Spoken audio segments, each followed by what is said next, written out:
안녕하세요, 이문수프로입니다. 오늘은 포티 스윙의 본격적인 스윙에 대해서 알아볼 텐데요. 그 첫 번째로 스로우에 대해서 알아보도록 하겠습니다.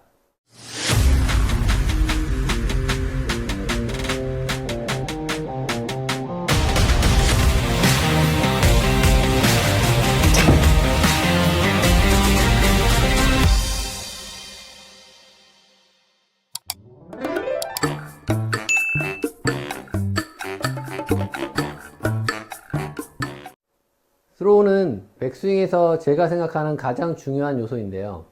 골프 스윙에서 저는 특히 백스윙 할 때 제가 플레이를 하든 그리고 레슨을 하든 던지는 것을 많이 강조를 하는데요. 그래서 지금부터 백스윙 시 왜 던져야 되는지에 대한 이유와 그리고 어떻게 던져야 되는지 그리고 던지는 거에 의해서 어떠한 현상과 결과가 나오는지에 대해서 차례로 알아보도록 하겠습니다. 자, 그 첫 번째로 왜 던져야 되는지에 대해서 한번 알아볼게요. 자, 백스윙이 골프 스윙에서 중요하다는 건 누구나 다 아는 사실인데요. 이 백스윙이 어려운 이유는 딱 두 가지적인 부분이 있는데요. 그 첫 번째는 이게 정지되어 있는 동작이라는 것과 그리고 두 번째는 우리가 보이지 않는 부분에서의 동작이라는 점이죠. 이 두 부분이 백스윙을 어렵게 만드는 부분이기 때문에 저는 이 부분을 가장 효과적으로 할 수 있는 방법이 바로 던지는 것이라고 생각합니다. 왜 그러냐면 일단은 우리가 어드레스에서 정지되어 있는 클럽을 움직여서 저희가 안 보이는 부분, 지금 저희가 백스윙을 하게 되면은 한 이 정도까지는 보일 거예요. 그 다음에 여기가 넘어가기 시작하면 우리 시야에서 벗어나게 돼 있죠. 자, 그러면 이렇게 안 보이는 부분을 우리가 컨트롤할 수 있는 부분에 대해서 한번 생각해 봐야 되는데요.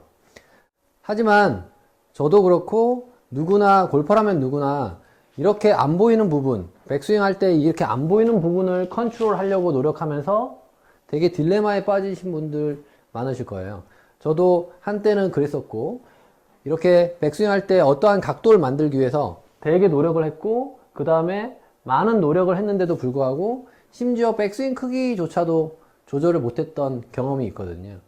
저 나름대로 아주 많은 공을 쳤기 때문에 그렇게 많은 연습을 통해서도 저희가 안 보이는 부분을 컨트롤하기는 힘들다는 것을 깨달았어요.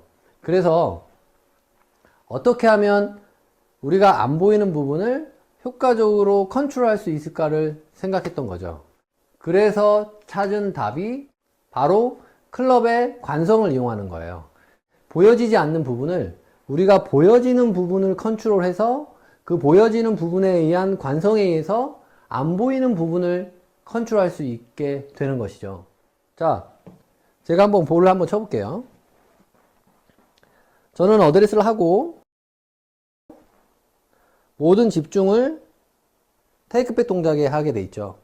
이 테이크백 동작 할 때 클럽의 적절한 관성, 그 관성을 만들기 위해서 힘과 방향을 설정해서 테이크백 동작할 때 클럽의 관성을 만듦으로써 그 관성에 의해서 자연스럽게 돌아가면서 백스윙을 만들죠.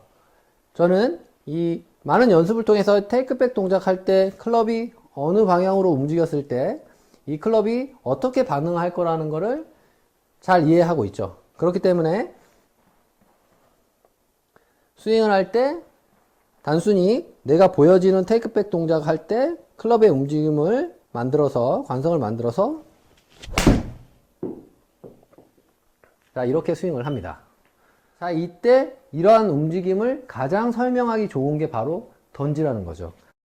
어드레스를 하면 단순히 클럽을 이렇게 뒤쪽으로 던지는 것만으로도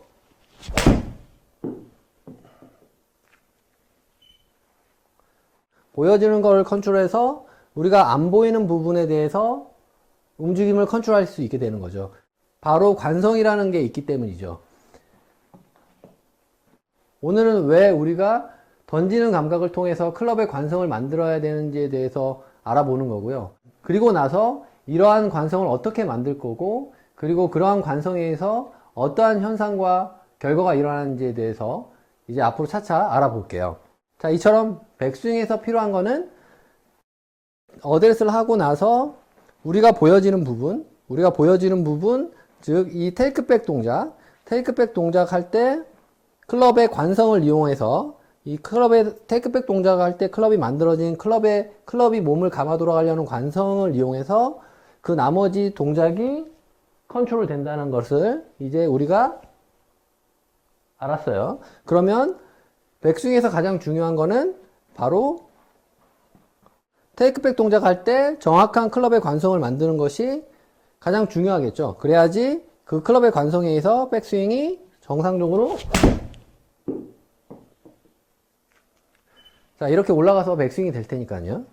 만일 테이크백 동작할 때 그럴 수도 있어요. 백스윙을 천천히 하는 프로들도 있으니까.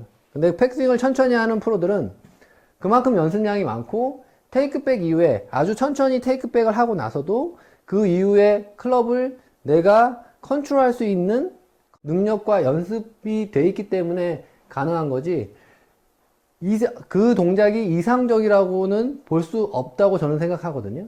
왜냐면 우리 보편적인 아마추어 분들은 이 테이크백 동작할 때 클럽의 관성을 통해서 클럽이 몸을 감아 돌아가려고 하는 이 클럽의 관성에 의해서 백스윙 할 때는 무조건적인 테이크백 이후의 동작에서는 무조건적인 학습이 필요해요. 그 학습을 해야 되는데 그 학습을 하기 위해서는 테이크백 동작할 때 클럽의 관성이 필요하다는 거죠. 우리가 이상적인 클럽의 관성을 만들고 나서 테이크백 동작할 때 이상적인 클럽의 관성만 만들어 준다고 하면 아마도 우리의 팔과 클럽의 관성이 자연스럽게 이 백스윙을 이상적으로 이끌 거예요. 저는 백스윙 할 때 절대적으로 테이크백 이후에 동작을 만들려고 하지 않아요. 다만 테이크백 동작할 때 클럽의 관성을 이해를 하고 마지막에 약간의 부족한 관성을 오른팔의 움직임에 의해서 약간 더 그 관성대로 들어주기는 하지만 테이크백 동작할 때 클럽의 관성에 의해서 그 클럽의 관성을 최대한으로 이용해서 최대한으로 받아들이면서 백스윙을 하죠.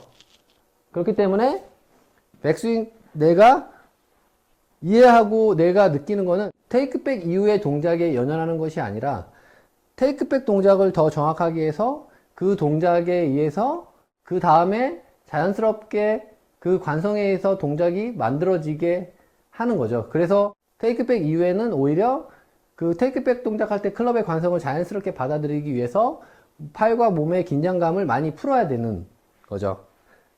자, 어드레스를 하면 이제 저희는 백스윙의 원리를 이해를 했어요. 우리가 보여지는 부분을 보고 그 다음에 그 보여지는 부분을 컨트롤할 거예요. 보여지는 부분을 컨트롤해서 테이크백 동작할 때 클럽의 관성을 이용하기 위해서 클럽의 관성을 이용할 거고, 그 클럽의 관성은 어드레스 하면 클럽을 뒤로 던져보는 거죠.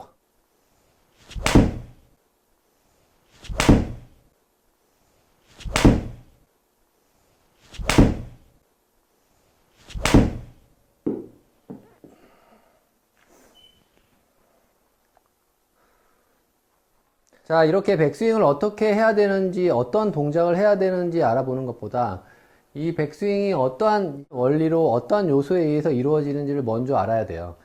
골프 스윙은 우리가 해야 되는 부분보단 우리가 주도하는 동작에 의해서 나오는 자연스러운 관성에 의해서 그 관성에 의해서 자연스럽게 동작이 학습이 되는 것이 가장 이상적인 동작이죠. 그리고 백스윙은 무엇보다도 우리가 안 보이는 부분을 절대적으로 컨트롤 하려고 노력하는 것보다도 우리가 보여지는 부분에서의 움직임을 컨트롤해서 안 보이는 부분을 컨트롤 해야 된다는 것을 알고 있으면, 왜 테이크백 동작할 때 클럽의 관성을 만들어야 되는지를 이해하게 되실 겁니다. 자, 그럼 오늘은 보다 효과적인 백스윙을 하기 위해서 왜 테이크백 동작할 때 던져야 되는지, 즉 왜 관성을 만들어야 되는지에 대해서 알아봤어요. 다음 시간에 그 백스윙 시 클럽의 관성을 잘 만들기 위해서 어떻게 던져야 되는지에 대해서 알려드리겠습니다. 오늘 끝까지 시청해 주셔서 감사드리고요. 다음 시간에 뵐게요.